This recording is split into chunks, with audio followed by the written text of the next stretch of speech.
और इनके प्रतिनिधि तुम्हारे गली में आए तो जूते मारो इनको। आज हमारी माताओं पे हाथ उठा गया है, ध्यान रखना मोदी जी, तुम्हें घुसने नहीं देंगे तुम्हारे प्रतिनिधियों को।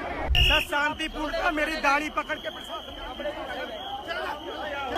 सर हम तो हनुमान चालीसा का पाठ कर रहे थे सर, तो लाठियां शुरू कर दी। हम तो ऐसी जंतर मंतर पे आएंगे, गणतंत्र की हत्या करेगा। इसलिए तुझे चुना था हमने 2014 में मोदी, हमारे गणतंत्र की हत्या करेगा। तुझे क्यों चुना था हमने?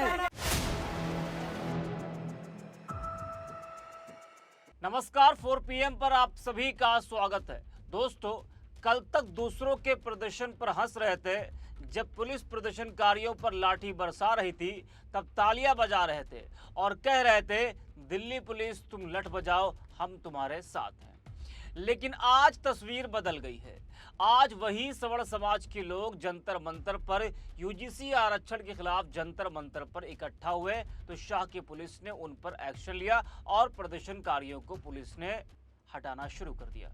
प्रदर्शनकारी और पुलिस में झड़प भी हुई, कई प्रदर्शनकारी घायल हुए तो कई बेहोश हो गए। सवाल सीधा है, तब लाठी देखकर मजा आ रहा था, आज अपने ऊपर पड़ी तो दर्द क्यों होने लगा? वोट तो मोदी जी को दिया था, सरकार पर भरोसा भी किया था, फिर आज अपनी ही सरकार के खिलाफ नाराजगी, गुस्सा क्यों? वोट दिया था तो थोड़ा सहन भी करना पड़ेगा। लोकतंत्र का असली सबक यही है, लाठी जब दूसरे पर पड़ती है तो तालियां बजाना आसान होता है, लेकिन जब वही लाठी अपने सामने आती है तब लोकतंत्र याद आता है। सर शांतिपूर्ण मेरी दाढ़ी पकड़ के सर हम तो हनुमान चालीसा का पाठ कर रहे थे सर, तो लाठियां शुरू कर दी। हम तो समाज के लिए लड़ रहे हैं, हमें गोली मारो खत्म करो। जनरल डायर ने चलाई, आप भी चलाओ। लाठी के बाद गोली कोई बचती है? हमारी दाढ़ियां पकड़ के खींची गई, हमें गोली, हमें हनुमान चालीसा पढ़ रहे थे तो हम पे लाठी चार्ज हुआ है। तो यही करते रहो। अगर इस सरकार में दम है तो जामा मस्जिद के इमाम पे केस है। 27 में भी मिलेगा, 29 में भी मिलेगा, जितने चुनाव आ रहे सब में मिलेगा। सर हमने इस मोदी जी हमारी वजह से प्रधानमंत्री हैं, हमने केजरीवाल तो अब चलिए पूरी खबर विस्तार से आपको हम बताते हैं कि दिल्ली के जंतर मंतर पर आखिरकार क्या हुआ। जी हाँ, दिल्ली के जंतर मंतर पर अब एक बार फिर प्रदर्शन शुरू हो गया है। इसे आरक्षण हटाओ आंदोलन नाम दिया गया है। इस प्रदर्शन में हजारों लोग शामिल हुए, जिनके हाथ में भगवा झंडे और नारे लिखी तख्तियां थी।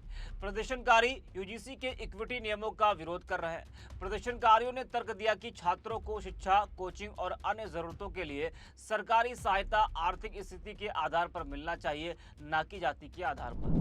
प्रदर्शनकारियों की जो प्रमुख मांगे हैं वो आपको हम बताते हैं। मांग यह है कि जातिगत आरक्षण को हटाया जाए, आरक्षण आर्थिक स्थिति के आधार पर मिले। कुछ प्रदर्शनकारियों ने SC/ST एक्ट को लेकर भी आपत्ति जताई और इसके दुरुपयोग को रोकने के लिए कदम उठाने की मांग की। उनका कहना था कि कानून का इस्तेमाल किसी के खिलाफ गलत तरीके से नहीं होना चाहिए। तो प्रदर्शनकारियों की कई बड़ी मांगे आपको हमने बताई। देखना है कि सरकार कितनी मांगों को मानती है या फिर सरकार आंदोलनकारियों पर कोई बड़ा एक्शन लेती है। वहीं प्रदर्शन स्थल से सामने आए वीडियो में कुछ प्रदर्शनकारी हनुमान चालीसा का पाठ करते और स्यावर रामचंद्र की जय के नारे लगाते हुए दिखाई दिए। वहीं पुलिस ने कहा कि जंतर मंतर पर किसी भी तरह के प्रदर्शन, आंदोलन या फिर जुलूस के लिए कोई अनुमति नहीं दी गई थी। तो जब अनुमति नहीं दी गई थी तो पुलिस ने भी अपना काम करना शुरू कर दिया। प्रदर्शनकारियों को हटाने के लिए दिल्ली पुलिस और केंद्रीय बलों ने मोर्चा संभाला। सुरक्षा बलों ने प्रदर्शनकारियों को प्रदर्शन स्थल से हटाना शुरू कर दिया। पुलिस की कार्रवाई के दौरान कुछ प्रदर्शनकारियों को हिरासत में लिया गया। पुलिस एक्शन की तस्वीरें भी सामने आई हैं। हालांकि बताया जा रहा है कि पुलिस ने प्रदर्शनकारियों को बाद में शांतिपूर्ण प्रदर्शन की अनुमति दे दी। वही प्रदर्शनकारियों के बीच से सामने आए कुछ वीडियो ने इस पूरे मामले को और गर्मा दिया। कुछ प्रदर्शनकारियों के घायल और बेहोश होने का भी दावा किया गया है कि पुलिस के एक्शन से कई लोग घायल हो गए हैं। ये वीडियो भी आपको हम दिखा रहे हैं। इस तरह के और भी तमाम कई वीडियो सामने आए हैं जिसमें दावा किया जा रहा है कि पुलिस के एक्शन से कई प्रदर्शनकारी घायल हुए हैं तो कई बेहोश हो गए हैं। वहीं एक और वीडियो सामने आया है जिसमें प्रदर्शनकारी युवकों में भारी आक्रोश देखने को मिला है। उसमें एक युवक कह रहा है कि 17 साल के लड़के पर भी पुलिस ने लाठी चलाई, मोदी तेरी तानाशाही नहीं चलेगी। गुस्साए युवक कह रहे हैं कि क्या इसीलिए हमने आपको 2014 में चुना था मोदी जी। वही एक युवक कह रहा है कि पहली झलक 2027 में देखने को मिलेगी।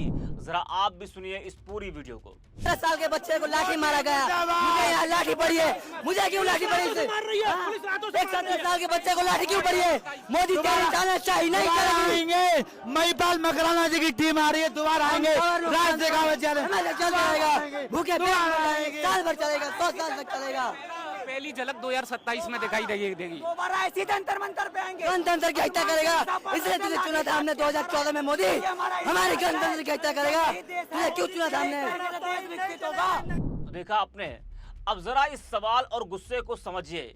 ये सवाल और गुस्सा किसी विपक्षी नेता का नहीं है, ये गुस्सा उनका है जो खुद सरकार के समर्थक माने जाते हैं, और आज उन्हीं की सरकार उन पर कार्रवाई कर रही है तो दर्द छलक रहा है। अब इस मामले को लेकर सोशल मीडिया पर लोग क्या कह रहे हैं ये भी देखते हैं।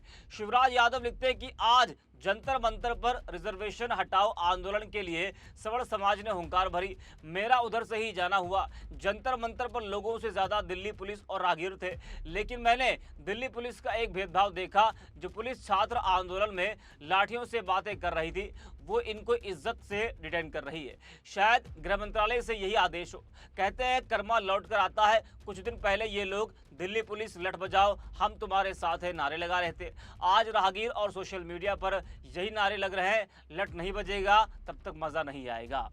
गौरव लिखते हैं कि आरक्षण हटाने के लिए दिल्ली के जंतर मंतर पर सवर्ण इकट्ठा हुए थे। दिल्ली पुलिस जो कि केंद्र की भाजपा सरकार के अधीन आती है, मार के हटा रही है। इन सबको कितना भी भाजपा सरकार कूट ले, ये सब फिर भी वोट भाजपा को ही देंगे। तो अब विपक्ष और सोशल मीडिया पर लोग इस पूरे आंदोलन को लेकर सवाल पूछ रहे हैं। सवाल ये कि जब दूसरे लोग अपने हक और मांगों को लेकर सड़कों पर उतरते थे, तब क्या इन्हीं में से कुछ लोग उन आंदोलनों का मजाक नहीं उड़ाते थे? जब पुलिस की कार्रवाई दूसरों पर होती थी, तब क्या ये लोग हंसते नहीं थे? लेकिन आज जब वही पुलिस आपके आंदोलन को रोक रही है, तो सवाल सरकार से हो रहे हैं। और शायद यही इस पूरे मामले का सबसे बड़ा सबक है। लोकतंत्र में अपने लिए आवाज उठाना जितना जरूरी है, उतना ही जरूरी दूसरे की आवाज का सम्मान करना भी है। क्योंकि आज अगर आप किसी और के आंदोलन पर हंसेंगे, तो कल जब आपकी बारी आएगी तो वो लोग भी आप पर हंसेंगे। अब देखना यह है कि जंतर मंतर से उठी ये नाराजगी यही खत्म हो जाती है, या फिर प्रदर्शनकारियों के दावे के मुताबिक 2027 में इसका असर चुनावी मैदान में भी दिखाई देता है। फिलहाल सवाल सरकार से भी है और समाज से भी। क्या हम सिर्फ अपनी बारी आने पर ही लोकतंत्र और विरोध का अधिकार याद करेंगे? फिलहाल के लिए इस वीडियो में इतना ही। रिपोर्ट है।